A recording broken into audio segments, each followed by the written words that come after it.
네, 오늘 말씀 한번 나눠보겠습니다. 오늘 말씀은요, 힘줄을 끊어버리시다 라는 말씀인데, 원래 13절부터 읽으려고 했는데 너무 길어서 20절부터 32절까지 읽도록 하겠습니다. 교독해서 읽어볼게요. 제가 먼저 읽겠습니다. 제가 순서지에 넣어놨습니다. 또 너희는 말하기를 주의 종 야곱이 우리 뒤에 있다 하라 하니, 이는 야곱이 말하기를 내가 내 앞에 보내는 예물로 형의 감정을 푼 후에 대면하면 형이 혹시 나를 받아주리라 함이었더라. 그 예물은 그의 앞서 보내고 그는 우리 가운데서 함을 지내다가 밤에 일어나 두 아내와 두 여종과 11 아들을 인도하여 약복 나루를 건널세. 그들을 인도하여 세를 건너가게 하며 레스로 건너가게 하고.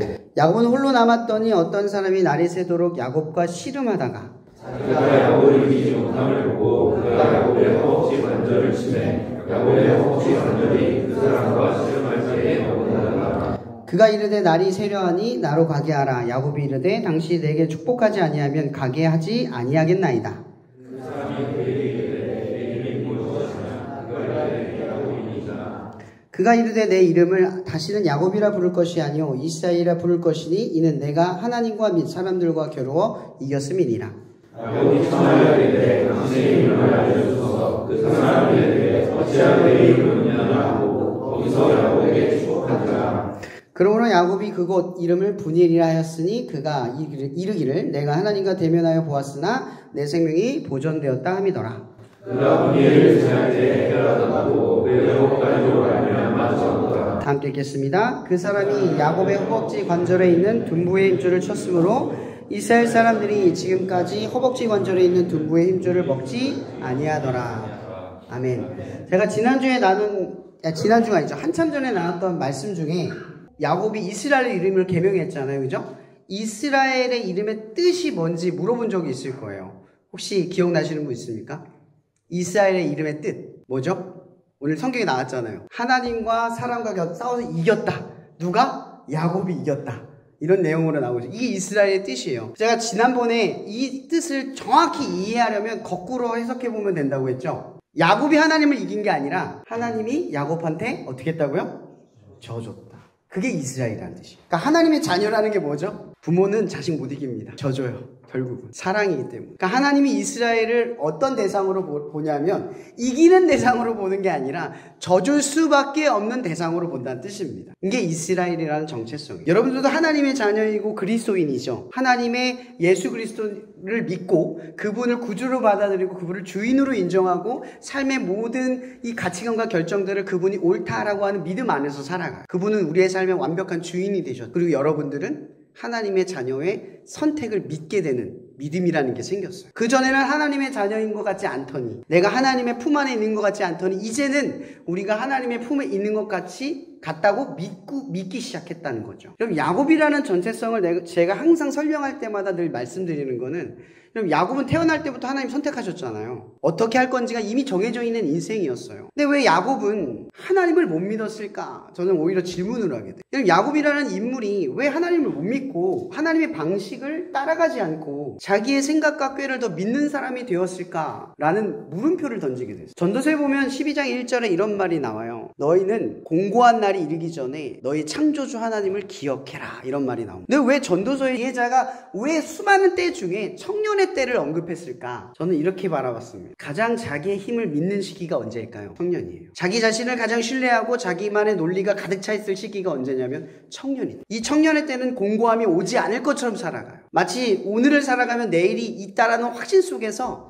살아간다는 거죠. 내일도 젊을 거라고 믿어요. 내 10년 뒤, 내 20년 뒤가 어떤 모습이라 할 건 상상 못합니다. 저도 20대 때 그랬으니까. 꺾이지 않았던 제 인생이 그랬어요. 야곱과 같다. 제가 왜 아까 야곱의 정체성, 처음에 이 야곱이 선택받았다라고 하는 지점부터 이야기를 했냐면요. 여러분 하나님의 선택 받으셨잖아요. 그죠? 예수님을 믿었고 그 믿음이 이제 장로교에서는 예정론이라고 해서 믿게 된 사람들을 하나님이 이미 정해놓으셨어요. 근데 이것이 구분해놨다, 미리 그렇게 해놨다가 아니라 믿을 사람들은 믿는다 이 뜻이거든요. 예정론이라는 게. 저는 감리교 목사지만 그래서 잘못된 논리는 아니에요. 어떻게 이해하느냐에 따라서 잘못되게 말할 수 있지만 하나님께서 정해놓았다는 거예요. 모든 사람을 구원하기 위해 예정을 해놓으셨다는 거예요. 근데 어떤 사람은 부름을 받고 어떤 사람은 부름을 받지 못하는 상황이 벌어져요. 여러분 야곱과 에서를 보세요. 똑같이 선택을 받았는데 누구는 하나님 품에 들어오는데 누구는 하나님 품에 못 들어오는 거예요. 똑같이 선택을 받았어요. 그럼 하나님이요 그 이삭을 선택했잖아요. 그죠? 약속의 자녀로. 근데 이스마엘을 버렸다고 성경에 나오나요? 안 버렸어요. 성경 잘 읽어보잖아요. 이스마엘에게 한 축복과 이삭에게 한 축복이 같아요. 근데 결과가 다른 거예요. 같은 축복을 줬는데 다른 삶의 결과가 나와요. 여러분 이 야곱이라는 삶은 오늘 본문에 사실은 이 이야기의 출발점은 그 아버지 이삭이 눈을 멀게 되면서 장자권에 의한 두려움으로 쫓겨나는 그 장면으로부터 시작을 하잖아요. 근데 이때 야곱의 나이가 몇 살인 줄 알아요? 굉장히 많습니다. 생각보다 많아요. 77세. 말이 안 되죠? 야곱 왜 이러죠? 우리는 믿음이 없다고 생각했는데 야곱이 이 믿음이 굉장한 인물인 거예요. 사실은 하나님을 믿고 있었어요. 형을 보세요. 형은 이방 여자를 만나서 자녀들을 막 듬뿍듬뿍 낳으면서 부모를 어떻게든 기뻐하고 만족시키려고 노력을 하는데 리브가와 그 아버지 이삭은 이 예서를 마음에 들어하지 않아요. 야곱을 마음에 들어하죠. 왜? 77세까지 하나님의 말씀대로 이방 여자를 탐하지 않고 기다렸다는 거예요. 여러분 야곱이 믿음이 없었다는 게 아니에요. 성경은 야곱이 하나님을 신뢰하지 않거나 믿지 않았다는 게 아니라 야곱의 문제는 자기의 힘을 믿었다라는 거예요. 그게 핵심이에요. 여러분들도 하나님 믿죠? 예수님 믿잖아요. 그죠? 말씀대로 살아가야 되는 거 다 알잖아요. 그래야 하나님의 뜻이 여러분의 삶에 이룰 것도 알아요. 근데는 문제는 뭐냐면 말씀을 따르는 방식은 늘 내 선택의 문제예요. 내 힘을 따라요. 내 경험을 따라요. 내 익숙함을 쫓아가요. 방식을 못 벗어난다는 거죠. 여태까지 내가 살아왔던 삶의 방식은 그대로 유지되는데 하나님은 믿고 있다는 거예요. 이게 야곱의 문제점이었어요. 77세까지 약속을 믿고 기다렸는데 삶의 방식은 여전히 하나님의 방식이 아니에요. 여러분 야곱이 어떻게 하다가 이런 일을 당했냐면 이거예요. 아버지 이삭은 사실은 야곱이 돌아온 이후에도 살아있다는 거 다 아시잖아요. 그죠? 이 일은 벌어지지 않는 거였어요. 근데 야곱은 어떻게 머리를 쓰냐면 형이 배고플 때 교묘하게 기다렸다가 장자권을 얻기 위해서 팥죽을 팔아요. 그렇게라도 자기가 명분과 논리를 가지려고 하는 거예요. 머리를 쓰는 거예요. 하나씩. 그 다음에 어머니 리브가가 이야기를 엿듣잖아요. 그죠? 그 이야기를 야곱에게 이야기했단 말이에요. 이런 야곱이 머리가 좋은 사람입니다. 어머니 리브가의 말을 들은 게 아니에요. 자기가 어머니 말을 들으니까 그 말이 맞는 거예요. 여러분 야곱이 똑똑한 사람이거든요. 맞아서 따라간 거예요. 자기 선택대로 자기의 삶의 방식과 경험을 봤더니 이렇게 해야 내 논리대로 딱딱딱 맞아 떨어지는 걸 야곱이 알았던 거예요. 그 방식을 쫓아갔어. 근데 베델에서 하나님을 만나잖아요. 그 베델의 사건이 뭔지 아세요? 야곱의 꾀가 첫 번째로 무너진 사건. 여태까지 살아왔던 삶의 방식이 다 틀렸다는 게 드러난 사건. 야곱이 믿음이 없어서 거기 가서 지금 나 끝났다 이러고 얘기하고 있겠어요. 여전히 야곱은 하나님을 믿고 있는데 문제는 내 방식이 틀렸다라는 걸 여전히 인지하지 못했다는 거죠. 여러분들 예수님 믿잖아요.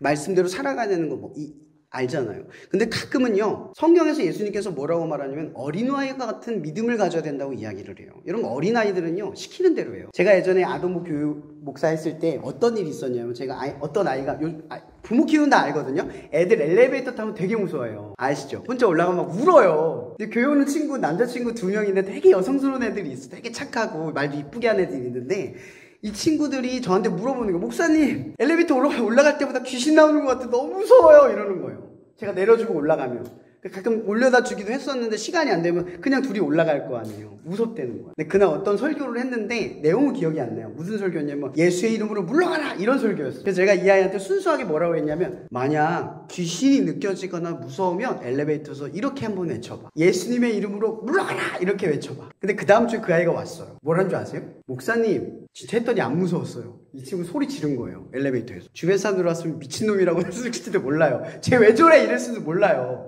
근데 이 아이의 순수함을 보세요. 여러분들은 말씀을 듣고 해석하잖아요. 그죠? 저거 하면 미련한 거야. 저거 고지고대로 하면 안 되는 거야 라고 우리는 한 번 더 해석을 거친다는 거죠. 근데 아이들은 어때요?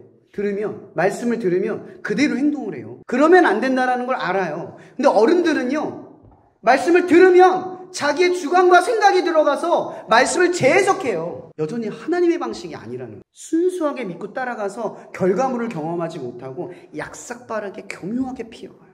최대한 부끄럽지 않은 방법, 최대한 손해보지 않는 방법, 최대한 남들한테 실수하지 않는 모습으로 가려고 한다는 거예요. 여러분 야곱이 이런 사람이었다는 거예요. 하나님을 믿고 있었고 하나님이 이루실 거라는 것도 알고 있었지만 그 내재된 것 안에는 내가 하나님을 위해서 뭔가를 해야 되는 것과 해야 된다고 생각하는 착각과 두 번째는 이 방식을 못 버렸다라는 두 번째 착각이 있었다. 그럼 야곱이 이런 마음을 가지고 베델에서 하나님을 만났죠. 그 사건은 뭐냐면 77세까지 살았던 야곱이 그 삶의 모든 이전의 삶이 다 깡그리 무너진 사건이에요. 여러분 바울의 이야기 아세요? 바울의 고백? 바울이 모든 교회에 전도를 하기 위해서 열심히 다니잖아요. 그 사람만큼 교회를 많이 세운 사람이 없단 말이에요. 성경 서신서를 보면 예수님 다음으로 닮고 싶은 사람 이런 바울입니다. 그죠? 그만큼 대단한 인물이죠. 근데 그 사람이 가말리엘의 제자예요. 그죠? 그 당시 최고의 제자, 학문의 제자. 그리고 그 사람이 히브리인 중에 히브리인이에요.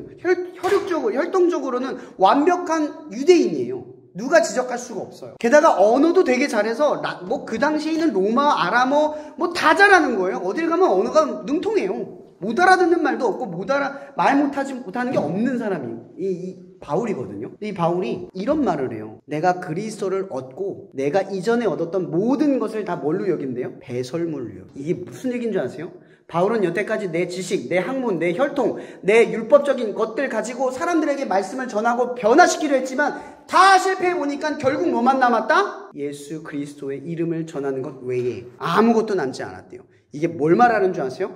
바울의 방식이 바뀌었다는 뜻이에요. 여태까지는 내 힘을 믿고 열심히 사역을 해봤는데 다 패배한 거예요. 다 밑바닥까지 가버린 거예요. 그러고 나니까 한 가지만 남았어요. 예수 그리스도. 여러분 저도 학원 사역을 하면 아이들 사역을 하다 보면요 많은 걸 경험을 하게 되는데 이 현장에서 제일 감사한 게 뭐냐면 아이들이 되게 여러분보다 연약하거든요. 여러분보다 남들 앞에 서본 적이 없는 애들이에요. 중고등학교 애들. 여러분 중고등학교를 생각해보세요. 선생님 앞에서 말하는 것도 힘든 애들이 모임 지키겠다고 기도하면서 선생님한테 혼나는데도 거기를 지키고 앉아있는 애들을 보면 되게 감동을 받는데 거기서 끝나지 않아요. 그 자리에서 지키다가 기도를 하는데 선생님이 생기고 장소 문제가 해결되는 걸 겪어요, 그 아이들이. 근데 그 시간이 오래 걸리잖아. 근데 그 시간에 그 아이들이 뭐 배우는 줄 아세요? 내 힘으로 안 된다는 걸 배워. 여러분, 이게 신앙이거든요. 내 힘으로 안 된다는 걸 배웠다는 건 내 힘이 아닌 하나님의 힘으로 되어진다는 걸 경험한다는 뜻이에요. 반대로 말하면. 근데 여러분의 삶은 어떠세요? 계속해서 여러분의 힘이 성공하고 있습니까? 여러분의 지식과 경험이 계속 이익을 보고 유리하게 만들어가고 있습니까? 그러면 점점점 하나님의 방식이 내 삶에 어울려지지 않기 시작해요. 오늘 야곱의 모습을 보세요. 라반의 삼촌의 집에 가서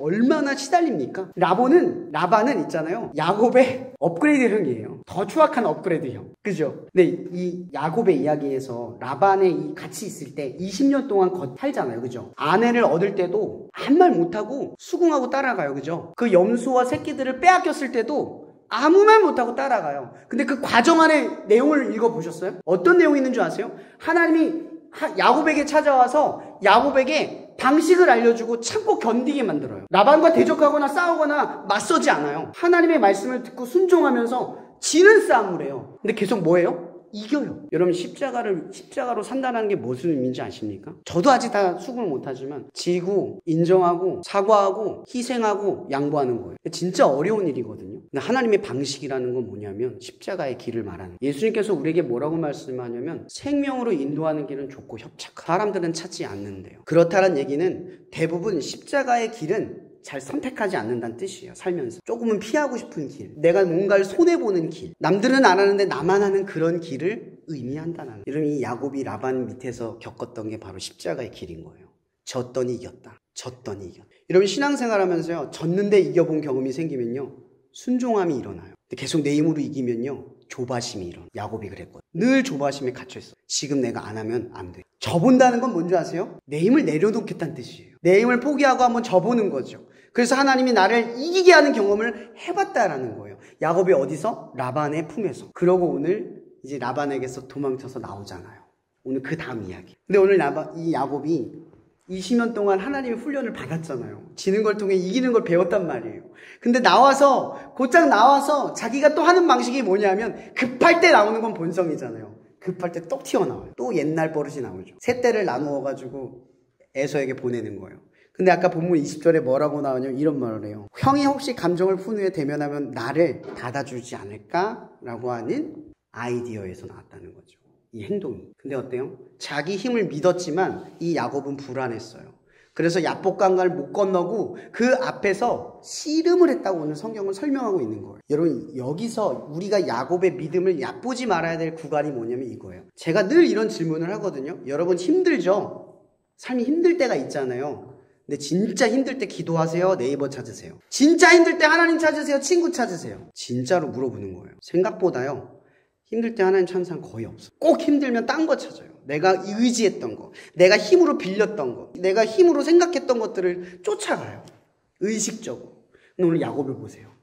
자기가 궁지에 몰리니까 꾀를 썼지만 믿음이 없어 보이는 그 야곱이 마지막 순간에 뭘 잡아요? 씨름을 해요. 하나님과 대면하는 거예요. 정말 마지막 순간에. 이게 믿음이 없는 모습이 아니에요. 믿음은 있는데 연약한 우리의 모습인 거죠. 우리가 이런 모습. 우리가 믿음이 없어서 그런 게 아니라 믿음이 약해서 그래요. 절정적일 때는 하나님을 못 믿고 내 방식을 빨리 선택하는 습관이 길들여져 있어요. 질까봐라는 건 뭐예요? 내가 맞을까봐 먼저 손을 뻗는 거랑 똑같은 거예요. 이런 운동선수가 아시잖아요. 이 권투 선수는 눈을 감으면 안 돼요. 아시죠? 동체시력 때문에 때려도 눈을 뜨고 있어야 된대요. 그래서 이렇게 계속 막잖아요. 보면서 하잖아요. 이런 권투 선수가 이거를 길들이기 위해서 연습을 하거든요. 본성은 그렇게 튀어나오는 거거든요. 이런 야곱의 본성이 지금 연약한 가운데 자기 꾀를 실제로 믿긴 했지만 결정적으로 뭐가 튀어나왔어요? 하나님이 튀어나온 거예요. 방식이 바뀌려면 하나님이 필요해요. 근데 하나님의 방식은 오늘 본문에 뭐가 있냐면 힘줄을 끊어버리신다는 거예요. 여러분 삶에 시련과 고난이 찾아오는 건요, 여러분의 힘줄을 끊어서 하나님을 믿게 하려고 하는 거예요. 내가 믿었던 방식이 끊어져야 하나님을 믿기 시작을 하거든요. 오늘 야곱에게 있어서 자기의 꾀와 자기의 권능과 힘은 너무나 강력했기 때문에 하나님과의 씨름 속에서 하나님이 역사하시는 거예요. 그럼 이게 무슨 얘기냐면 이런 거예요. 야곱이 지금 두 때 세 때를 나눠서 에서 앞에 갔어요. 지금 이 에서가 보기에는 이게 용서할 지점으로 보일지는 몰라도 살짝 두려운 점은 뭐냐면 강대하다는 게 느껴지잖아요. 그죠? 야곱에겐 위협이 될 수 있어요. 얘가 이만큼 컸네? 그죠? 이 상태로 가면 죽을 수도 있어요. 에서 앞에서. 왜냐면 야곱은 에서는 야곱을 견제하고 있단 말이에요. 근데 하나님이 그의 힘줄을 끊어버렸어요. 그러면 에서 앞에서 여러분 상상을 한번 해보세요. 어떤 모습으로? 둔부라는 건요, 엉덩이 뒤에 있는 고관절을 말하는 거예요. 다리 전체가 마비가 돼서 어떻게 걸었을지 상상하면 이렇게 걷는 거예요. 그냥 이렇게. 근데 에서 앞에 이렇게 나오는 거예요. 에서가 어떤 눈으로 봤을까요? 불쌍하다. 근데 야곱의 입장에서 뭐가 되는 줄 아세요? 졌는데 이겼어요. 마지막 경험을 하는 거예요. 하나님이 가르쳐주는 거예요. 비록 야곱은 힘줄이 끊어졌지만 졌는데 그 상황에서 이겼어요. 또 경험을 했어요. 근데 어때요? 이 이후에 이에게 벌어지는 이야기는 그는 또 숫곳에서 멈춰버려요. 베델로 올라가질 않아요. 오늘 본문에서도 하나님이요 그를 부를 때 뭐라고 말하냐면 나는 베델의 하나님이라 이렇게 불렀었거든요. 근데 또 베델로 안 올라가요. 이게 우리 모습이에요. 숫곳은 뭐예요? 모든 문제가 해결하고 나니까 하나님이 필요 없는 자리가 숫곳이에요. 여러분 원하는 걸 다 얻고 나니까 하나님이 더 이상 찾아지지 않는 자리가 숫곳이라고요. 거기에 멈춰선 거예요, 야곱이. 근데 또 어떤 일이 벌어집니까? 그의 자녀들이 사고를 칩니다. 뭐예요? 마지막 야곱의 방식이 무너졌어요. 그게 뭐냐면 이스라엘이 가나안 땅에 들어가서 왜 실패했는 줄 아세요? 지난주에 우리 말씀 나눴죠? 목사님. 저 그 목사님 말씀 보면서 진짜 생각 많이 했어요. 24장 15절 말씀 보면서. 근데 그 다음에 이제 쭉 나오면서 사사기 2장에 가면 이런 말이 나와요. 여호와를 알지 못하는 세대가 일어났다라고 설명을 하거든요. 근데 왜 여호와를 몰랐을까? 부모가 분명히 알고 있고 가르쳤을 텐데 왜 몰랐을까를 생각해 봤어요. 이유는 딱 하나였어요. 그들의 부모가 가나안 땅에서 먹고 사는 걸 더 중요하게 가르쳤기 때문에 그들을 못 쫓아낸 거예요. 방식을 배우려고. 그게 적응하려고. 빨리 먹고 사는 문제를 해결해서 광야보다는 더 잘 살고 싶어서. 신앙보다 그것을 선택하니까 그게 가시가 올무가 되어서 자녀들이 봤을 땐 신앙보다 뭐가 중요해요? 먹고 사는 게 중요해버린 거예요. 그래서 여호와를 알지 못하는 세대가 돼버린 거예요. 그러니까 삶의 방식이 먹고 사는 것에 고정되었다는 거죠. 야곱이 그런 거예요, 지금. 숫곳에 들어가고 나니까. 축소형이죠. 이스라엘이 축소형인 거예요. 삶의 문제가 다 해결되고 이제 하나님이 원만한 땅으로 인도하고 나니까 그 자리에 가니까 뭐가 없어요. 먹고 사는 게 더 중요한 걸 자녀들에게 보여준 거예요. 자녀가 잘못한 것 같죠? 부모가 보여준 거예요. 그 신앙을 보여준 거예요. 그러니까 그 자녀들이 그 부모의 신앙을 쫓아서 세상 방식을 따라간 거죠. 그래서 무너진 거예요. 그래서 오히려 이 레위와 시몬이 이 야곱에게 뭐라고 항거하는 줄 아십니까? 어떻게 우리처럼 거룩한 자녀가 이런 일을 당하고도 말을 하지 않습니까? 근데 아버지는 아무 말도 안 해요. 왜? 두려우니까. 내 가족을 지키고 먹고 사는 문제가 무너질까 봐 두려우니까. 아무 말도 못하고 있었거든요. 근데 그 자리에 하나님이 찾아가는 거예요. 사실은 야곱이 하나님을 찾게 되죠. 다시. 문제가 발생이 되니까 이제 하나님을 찾아가게 돼요. 그리고 그 자리에서 돌아가요. 어디로? 결국 베델로 돌아가요. 목적지로 돌아갔다는 거예요. 삶의 근본적인 이유로 돌아간 거예요. 야곱의 정체성. 근데 세상으로 이름으로 보면요, 야곱은, 이스라엘은 또 세상에 졌어요. 세상에 졌는데요, 하나님의 뜻으로 이겼어요. 그래서 결국 베델로 갔어요. 세상이 아무리 막아도 결국 야곱은 이스라엘에 대해서 베델로 도착했어요. 여러분, 예수님의 이야기를 기억해 보세요. 헤롯이 아무리 막아도 결국 말씀대로 어디요? 나사렛으로 돌아갔어요. 하나님 못 막아요. 우리가 볼 때 지는 것 같지만 아무도 하나님을 막을 수가 없어요. 그래서 우리가 생각해야 될 건 딱 이겁니다. 우리가 생각해야 될 건 나의 힘, 끊어지지 않았던 힘줄은 어디? 내가 여전히 의지하고 버리지 않는 삶의 방식은, 어떤 태도는 무엇인가? 근본적으로 여기서부터 출발해요. 그리고 그 다음은 끊어지지 않는 이유는 뭘까? 왜 그걸 끊어지지 않게 부여잡으면서 자꾸 항거하고 버틸까? 왜? 그 두 가지 질문이 오늘 이 말씀을 통해 여러분의 삶에 주어지길 바랍니다. 여러분, 이름만 바뀐 게 아니라 이름대로 살아가는 사람이 되길 바라요. 야곱에서 그치는 게 아니라 이스라엘이 되는 여러분이 되길 바랍니다. 숫곳에 멈춰서는 사람이 아니라 베델에 이르는 여러분이 되기를 예수님의 이름으로 축복합니다. 기도하고 마치겠습니다. 이 시간 우리에게 그 힘줄을 끊어낼 수 있도록 십자가에서 보여주신 그리스도의 은혜가 날마다 우리를 돌이키게 하시는 하나님의 사랑으로 성령의 교통 역사하심 속에 그 힘줄을 끊을 때 순종하며 그 힘줄이 내 삶에 놓여질 때 손을 놓을 수 있도록 우리를 인도하실 성령의 교통 역사하심이 날마다 야곱에서 이스라엘이 되기를 소망하는 당신의 자녀들 머리 위에 언제나 함께 하시기를 예수 그리스도 이름으로 축원하며 기도합니다. 내 안에 계시는 성령님이 늘 함께 하시니 기뻐하